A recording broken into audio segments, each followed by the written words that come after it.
Here's just a little quick video on how to replace the horn on it. Now you do have two horns, one over here and one's going to be over there on the driver's side.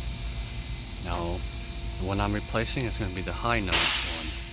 So the high note is going to be located on the passenger side. You do have to take the front bumper off, which you do got a bunch of screws underneath.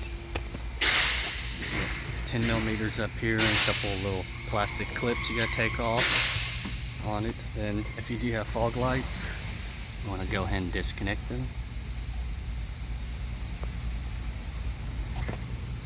And after that, if you're replacing the high note like I am, like I said, it'll be on the passenger side over here. It'll be located right there.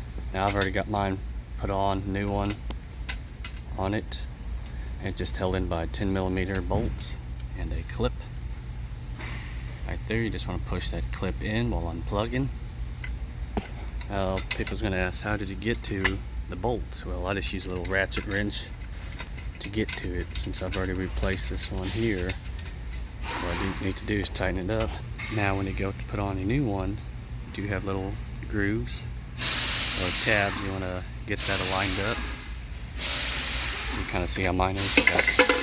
On the top one, there's a little hook that goes downwards. You want to slide it into, see if I can feel the hole. Probably not. But the top one, it's angled downwards. You want to slide it in there.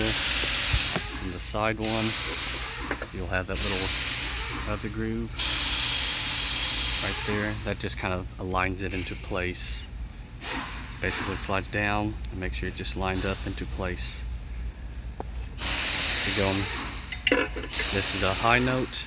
You got your low note right back behind here. So this is your low, which is driver's side, and your high note, which is over here on the passenger side. I hope that video helps you out.